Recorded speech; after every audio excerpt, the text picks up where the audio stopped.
Hello, welcome to another romance recommendation video, and today I am talking about characters who are on the run.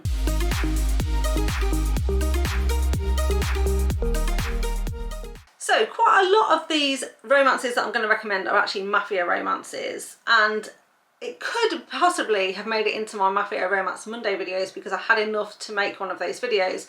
However, I did have a few books I wanted to recommend that weren't Mafia, and therefore I decided to do this as a separate romance recommendation video. But I have grouped the books together, so the first 7 books that I'm going to recommend today are Mafia romances. So I'm going to kick straight off with the first recommendation, which is Run, Posy, Run by Cate C. Wells, and this is book 1 in a Underboss Insurrection series, of which there's only 2 books and she's never released any more, but I hope one day she does because I've really enjoyed the first 2 books in this series. So in this book we are dealing with Posy, as the title of the book suggests, and our hero in this one is Dario. Now, Dario on first sight is very handsome and charismatic, but he's also a psychopath. And when Posy first meets Dario, she cannot believe her luck that someone like him would want to be with her.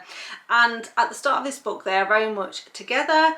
In fact, they are kind of living together as boyfriend and girlfriend, and she absolutely worships the ground that Dario walks on because he treats her really, really well. He is a fairly senior ranking member of the Mafia, so he lives in a very nice place. And intellectually, they're on a par as well, because although she comes across as a bit of a trophy girlfriend, she's actually very, very intelligent and definitely can give him a run for his money. Still, at first, although they're in this relationship and, like I say, living together, their romance is fairly superficial, shall we say, because he's not really showing her his true colours.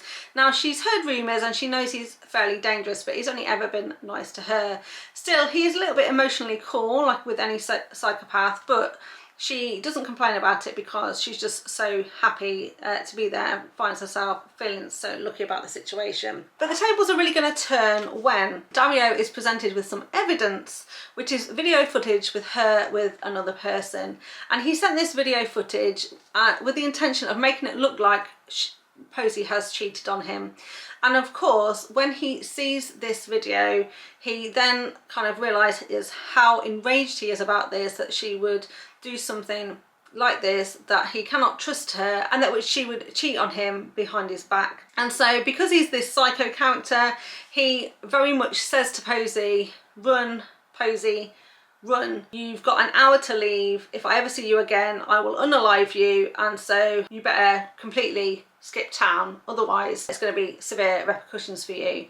And so it's at this point that Posy really starts to see his true colours and sees him for who he really is, and also is quite distressed and heartbroken because, like I said, she did really, really like Dario. She was in love with him, but he has believed at face value what he's seen, even though that she actually knows the truth about this video, which is one, that it was taken without her knowledge. A previous boyfriend manipulated her and took this video without her consent. But not only that, it was taken a long time before she even ended up going out with Dario. So this is not a cheating situation at all, and she was very much coerced into the situation that was being filmed on the video, so she's very much a victim. Nevertheless, she takes Dario at his word and she hightails it out of there and she goes on the run. It's not too long before Dario realizes his mistake and realizes that this was kind of a setup and that she is completely innocent. And he's also realised that he's actually quite angry about this situation, starts to realise he might actually have feelings for Posy, and then determines that she belongs to him and that he's not going to let her get away. And so while she starts to run away from him, he then gives chase, and he's not going to stop chasing her until he catches up with her and drags her back kicking and screaming to his house. And of course that is exactly what happens, and now they're in a situation where Dario is completely obsessed with her and wants to reform their relationship, but she has now seen his true colours and is scared of him and doesn't really want to be with him. But little bit by little, as they're now together again and Dario is not going to let her go, he finds new ways to make her fall in love with him all over again. So I really did enjoy this one and thought it was is a great example of somebody who's on the run, but not for very long, because they're soon going to get chased and brought back to where they belong. So next up then, I've got When He Desires by Gabrielle Sands. This is another Mafia romance, and this is book 1 of a duet, and we're following in this one Rowan, also known as Nero, and Blake, because in this book it's our hero that is sort of on the run. Technically he's already ran and he's no longer running, but he is now under a assumed identity, so it's a secret identity, where previously Nero was the right-hand man of a mafia don called Raphael, which we've seen in a previous series, but because of the events of that book, Nero has had to fake his death and leave town and assume a new identity. So at the start of this book, this is where Nero is now going by the name of Rowan, and he enters this small town of Darkwater Hollow. So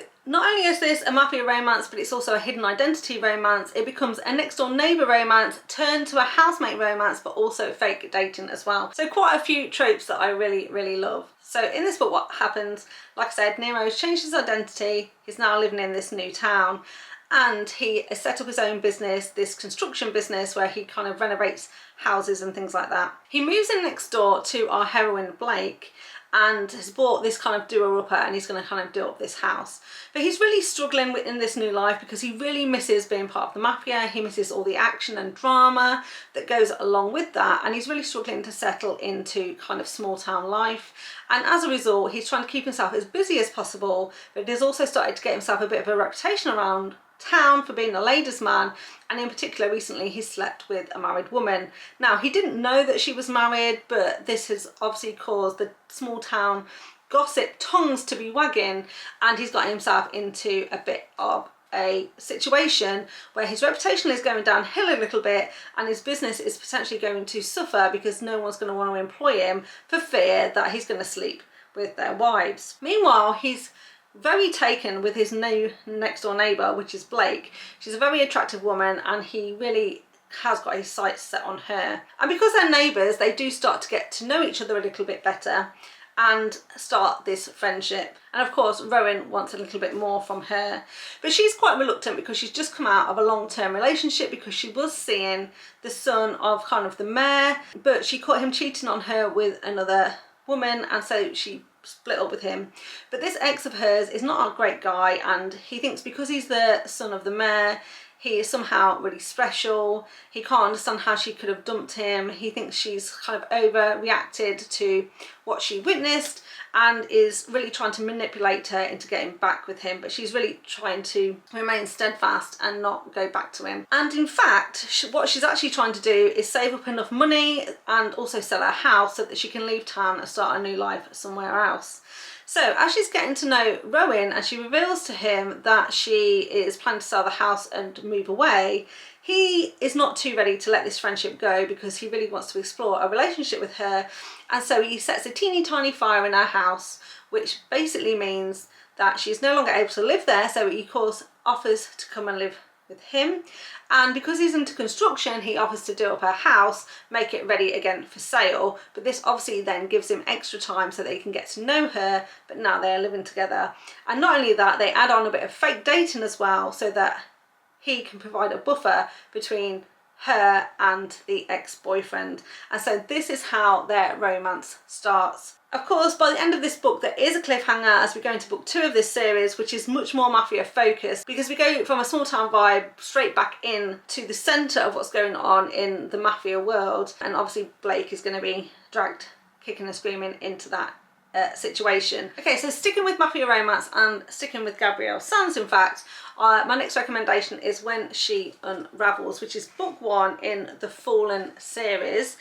Like I said, this is a Mafia romance, Italian Mafia, another hidden identity situation, workplace romance and age gap as well. And we are following Damiano and Valentina. So Valentina is our woman on the run in this one, and she comes from a Mafia family in New York. In fact, she's recently been arranged in marriage to her father's enforcer. And this man is pure evil. Even for our Mafia standards, even for our heroes, this guy that she's been arranged in marriage to is pure evil, and he absolutely gets off on torturing people, unaliving them. And as soon as Valentina is forced to marry him, he very much drags her into this and loves nothing more than to force her to watch him doing what he does in his basement, and also forces her to participate.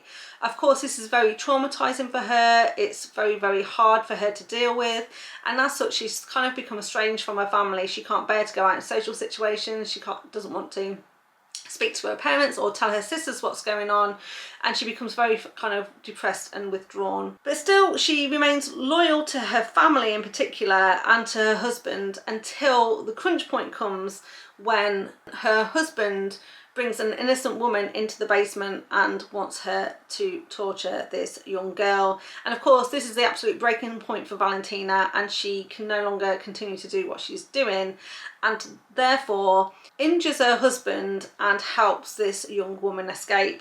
And so now both of them are on the run, and they kind of leave together thinking that maybe she's unalived her husband. She's definitely injured him quite severely, and she flees for her life, knowing that if she's caught, then it'll be the end of her life and there'll be severe repercussions. And so she goes on the run, and these women make it to the airport together, and then they kind of go their separate ways. And Valentina finds herself on a plane to Europe and eventually makes her way to Ibiza. Once there, she then runs into some additional issues because her bag is stolen, so she loses her passport and most of her money, and now she is left without any kind of resources. And so she needs to desperately get a job, and the only job she can get is as a cleaner in this nightclub in Ibiza. Now, the owner of this nightclub is our hero Damiano, and therefore this becomes a kind of a workplace situation, and he's not too impressed with her at first. He definitely recognises that she is definitely from a wealthy family, clearly has never cleaned in her life, and doubts her resolve to continue with this job. And so he really pushes her and tests her to see how far she'll go. But of course she is desperate, so she'll do anything, and he starts to see little bit by little who she really is, her determination, and kind of suspects that she's hiding her identity, that something isn't quite right but isn't sure what it is. And of course, as they spend more time together, they start to develop feelings for each other. They're definitely attracted to each other. And then Valentina discovers a horrible truth, which is that Damiano is in fact part of a mafia family, and therefore, despite running nearly halfway around the world, she has literally jumped out of the frying pan into the fire. And Damiano also is not going to be too happy when he finds out her identity, and of course her past is going to cause problems for her potential future. So I thought this was a great example of a woman on the run who's running from her evil mafia husband straight into the arms of another made man. Next up, I want to recommend Bound by Hatred by Cora Reilly, and this is book 3 in the Born in Blood Mafia Chronicles. So this is another mafia romance. In fact, it's an arranged marriage, and it's an arranged marriage between Gianna and Matteo. Now, Gianna is the sister of Aria, and she was arranged in marriage to Luca in book 1. And Gianna has seen what's kind of happened to her sister, and she really, really hates the tradition of arranged marriages and what goes on in, you know, Italian mafia sort of families, and the role that a woman is expected to kind of have in these families. And so she determines that she doesn't want to be entered into an arranged marriage. She wants to be able to choose for herself. And so 3 months before the wedding, Gianna runs off and she runs away. And of course, Matteo is going to be very, very angry about this situation, and he's absolutely going to give chase and track her down. Still, Gianna is quite resourceful, and she manages to elude him for about a year, until finally Matteo eventually catches up with her. And then once he's caught up with her, this is the story of how he's going to drag her back kicking and screaming, keep a very close watch and eye on her until he can finally get her down the aisle, and she fights him at every turn. But of course, these two are absolutely meant to be together. Their relationship is so passionate, so fiery. She tries to evade him at every turn. She fights him at every turn. But Matteo is not going to give in at all. He's going to absolutely pursue her relentlessly until he absolutely gets what he wants, and that is her as his wife, and ultimately they get the HEA. So another great example of a woman on the run, and this time it's running away from an arranged marriage and she manages, like I say, to last for about a year before she is caught. Next up, I've got Finn by BJ Alpha, and this is book 3 of the Secrets and Lies series, another mafia romance, and this one is a second chance romance with a secret baby, although it's not his, and an absolutely possessive hero. And we are following Finn, who's the namesake of the book, and also Angel. Now, Finn is part of a mafia family, and when he was a young man, he was absolutely in love with Angel. They were totally inseparable, massively in love, definitely soulmates, going to be together forever. And because of her, she wasn't part of the mafia, and because of her, he decides he wants to try and leave the mafia, and therefore he joins the military, because what he wants to do is have a good career outside the mafia where he can give her a good life, pay for her to have all the things that she deserves, and he can get out of the mafia. Unfortunately, while he's away in the military, Angel just disappears one day. He doesn't know where she's gone or what's happened to her, and when he comes back from the military, he realizes that something terrible must have happened, but he doesn't know what it is, and he really attempts to try and find her. Now, these two are separated for about a decade. It might be slightly less than that, but definitely between 7 and 10 years, I would say. And he has been pining after her ever since. He's never stopped loving her, never stopped looking for her, but he's kind of resigned himself to the fact that maybe he'll never see her again. That is until the start of this book, where he gets a phone call from a hospital a couple of states over to say that there's a woman in hospital and he is down on her medical records as his next of kin. Of course, he's never heard of this woman's name, but when they send through a photo, he absolutely recognises the photo, and it's Angel, and he realises that not only did she run away, but she changed her identity as well. And of course, he heads straight off for the hospital to go and see her, but also to try and find out what happened to her. And so when he sees her for the first time in 10 years, he's overjoyed to be there, but he can't understand why she's so reluctant for him to be there, seems afraid that he's there, and then also evades him for another time and goes missing once more. But now he's on her trail, he knows what to look for, and it's only a few moments until he finally catches up with her and gets the answers that he seeks. And it's at this point then we find out that she's got a child. It's not his, but we start to uncover exactly what happened, why she disappeared, why she's been gone so long, why she changed her name, and he absolutely vows that he is going to get revenge for what happened and make sure that she is safe enough that she can come home and finally be with him where she belongs. Okay, so next up we've got another man on the run, and this one is Mafia Target by Mila Finelli, another mafia romance, and this is book 4 in the Kings of Italy series. As well as being a mafia romance, this is an MM romance as well, and we are dealing here with an assassin, hitman, close proximity, enemies to lovers, a forbidden romance, hidden identity, a protector, and, like I said, a man on the run. And so we're following Giulio and Alessio. So Giulio is the son of Fausto. He's a hero from books 1 and 2 of this series and part of a very powerful mafia family. The thing is, Giulio is gay and therefore has been forced to leave the mafia and go on the run because it's very frowned upon to be a gay man in the mafia, and his father really had two choices: to help him escape and run away and convince everyone else to leave him alone, or he would have to kind of unalive him, because he certainly wouldn't be able to continue in his role in the mafia or take over when Fausto passed away. So Giulio has essentially renounced his birthright. He's chosen to be with his boyfriend over staying with his family, and he's essentially on the run. Now, unfortunately, a few months into him being on the run, his boyfriend is killed in a car bomb, and then he devotes the rest of his time to figuring out who did this and who killed his boyfriend, and he's kind of consumed with kind of like grief and rage about what happened, and he also misses his family terribly. And then Alessio comes on the scene, because Alessio is a hitman for hire. In fact, he was originally hired to unalive Fausto, but kind of missed.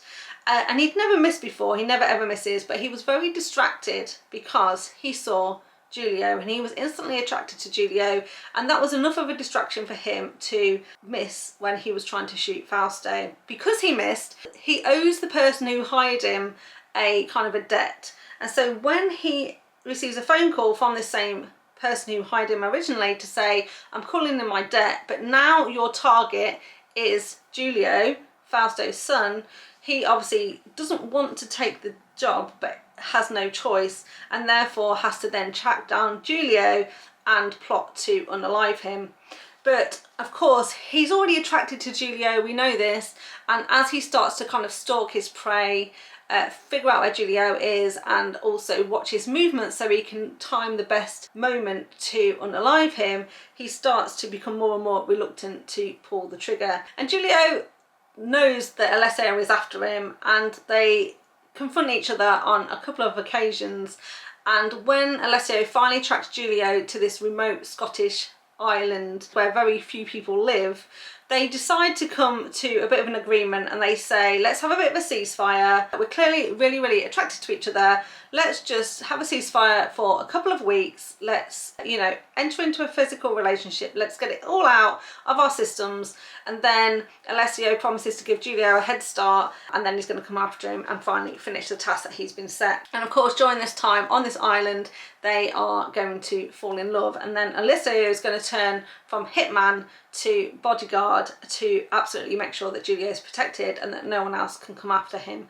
So I really enjoyed the story, and I thought it was an interesting take on a man on the run, because he continues to change his identity, continues to move from country to country, because despite the fact that he's left the Mafia and Fausto has, for all intents and purposes, disowned him, he's still very much a target and could be used as leverage against Fausto. So I wanted to include this one in here, not only because it fits the character on a run theme, but also because I absolutely love this series and don't want to stop talking about it. So I'd highly recommend if you haven't read this one yet. Next up, I've got Savage Vow by Zoe Blake, and this is book 1 in her Ivanov crime family series. This one is a very similar plot to Bound by Hatred, because in this one our hero and heroine Gregor and Samara are arranged in marriage to each other. In fact, Samara's father owes Gregor a debt, and so he's taken his daughter in payment. So this is kind of an arranged marriage but to pay off a debt. Gregor is part of the Russian Mafia, and Samara really doesn't want to marry him at all, and so before they can marry she ends up running away, and unlike Gianna, who only manages to evade Matteo for a year, Samara actually manages to evade Gregor for 3 whole years. So she is very proficient at running. By the time he catches up with her, they've had quite a few close calls where he's almost caught her and she's managed to get away, but finally after 3 years he finally tracks her down. And Gregor is a very kind of, you know, alpha male. He's obviously head of his Mafia family, so he's all of the things we love about a Mafia hero. Very aggressive, very possessive, very dominant, and he's absolutely livid at first that she ran away and escaped their arranged marriage. But the more he's chased her down, the more he's almost caught her and hasn't. He has turned this anger into almost a kind of appreciation for her talents, but also a desperation to find her. He becomes absolutely obsessed with finding her and kind of falls in love with her through the chase. And so by the time he finally catches up with her, yes, is absolutely going to punish her from running away and, you know, hurting his pride and embarrassing him like that, but also he's absolutely going to show her love and, you know, not take no for an answer and make sure that she falls in love with him in return, because he's absolutely besotted by this girl by the time he catches up with her, and is absolutely going to make her his. I absolutely love Zoe Blake. The male characters are always absolutely over the top, but that's what makes it so fun, and I would definitely recommend this series. But another great example of a woman on the run trying to escape an arranged marriage she really doesn't want to be part of. Okay, so there are all my Mafia romance recommendations for character on the run, and now I've got 3 more, slightly different genre. But the first one is still a dark romance, and that is Hitched by Lauren Biel, which is part of the Ride or Die series. Now this is a dark erotic romance. It's not quite a novella, but it's on the shorter side at 258 pages, and it's a captor-captive hitchhiker romance with an age gap, and the hero in this one, who is Lex, is an ex-con. In fact, he's actually escaped from prison and is now trying to make his way to the Mexican border, but he's absolutely a psychopath with no regrets or remorse for the crimes that he's committed, and he's prepared to do anything to anyone in order to get his freedom. Then we have Selena, who's the heroine of this tale, and she is married, but she's married to a very abusive husband, and she's on her way home to him, and she's reluctantly going home, and she knows that she's going to be in trouble when she gets there because she is late. In fact, it's starting to rain really, really heavily, and she ends up having to pull over onto the hard shoulder. This is perfectly timed to Lex walking past, and he's trying to hitch a ride, and although she's not strictly stopped to pick him up as a hitchhiker, he happens to be walking past her parked car, and so he basically opens the door and gets in, and then forces her to drive him heading towards Mexico. So this is where the hitchhiker situation comes in, but also the captive, because he's pretty much commandeered her vehicle and he's now forcing her to drive him to the Mexican border.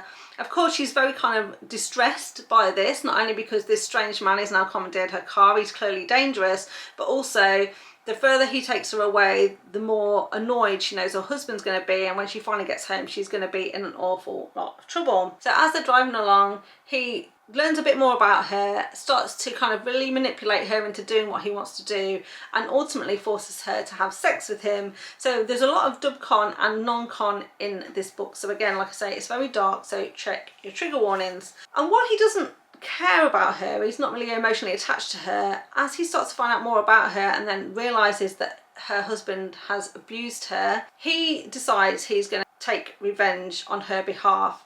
And so then what happens is they turn the car around and head back to her house with the full intention of unaliving the husband. And then it becomes a bit of a Bonnie and Clyde situation, because now not only is he escaping from prison to get to the border, they're also fleeing the scene of a crime as they make their way further south to get away. Now, what I will say is this first half of this book I thought was really, really good. I really liked the kind of the darkness, the intensity. It was very erotic, and also I love the fact that they're going to seek revenge on this abusive husband. Absolutely love that. After this point though, and they make their way on, things just escalate from there, and things kind of get more and more ridiculous and much worse for this couple as time goes on. And so definitely the first half of this book is absolutely brilliant, would highly recommend. After that, it does take a bit of a turn, to the point where by the end of it, although they kind of get a happy for now, I never really fully buy that they're going to get a HEA. Still, this was a fun read, and it is a really great example of two characters that are on the run. So next up we've got the Arcav King's Mate by Hope Hart. This is book one in the Arcav Alien Invasion series, and as the name suggests, this is an alien romance. It's also Fated Mates, Captive and Close Proximity, and we are following Varian and Harlow.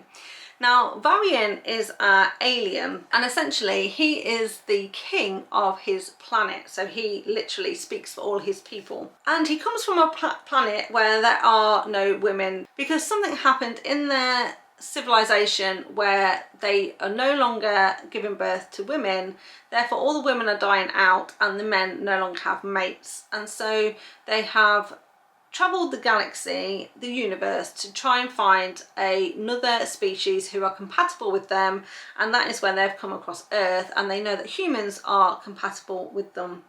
Now the thing is, this particular species, this particular alien race, have fated mates, and they can identify their fated mates by drawing blood from the humans and kind of like running them through their machines until they match them up with individuals. And when they find their fated mates, these human women have like 24 hours to report to a alien space station, where they then get beamed on board these alien spaceships and taken back to the home planet, specifically to be married and bred to their fated mates. Now, some women have embraced this wholeheartedly. These aliens are very kind on the eyes, shall we say. So a lot of human women, they don't have very much, they're not in relationships, and when they get the opportunity to be married to a very handsome man and taken away to another planet, then they jump at the opportunity. But of course, many women are either already in relationships, don't want to go, very independent, and don't want to be forced away from their home. And our heroine in this one, Harlow, is one such person. In fact, she is a police officer, she's very independent, she's very, very capable, and so when her name is called, and not only that, she is matched up to the king of this alien race, she is absolutely horrified and decides that she is not going to report to the space station in 24 hours, she is going to go on the run. And so she basically, with the help of this kind of like underground group who are trying to get rid of these aliens, she hides for as long as possible, and she has to go on a bit of a road trip and stay hidden and seek help from certain people to swap cars and find safe lodgings overnight and that sort of thing.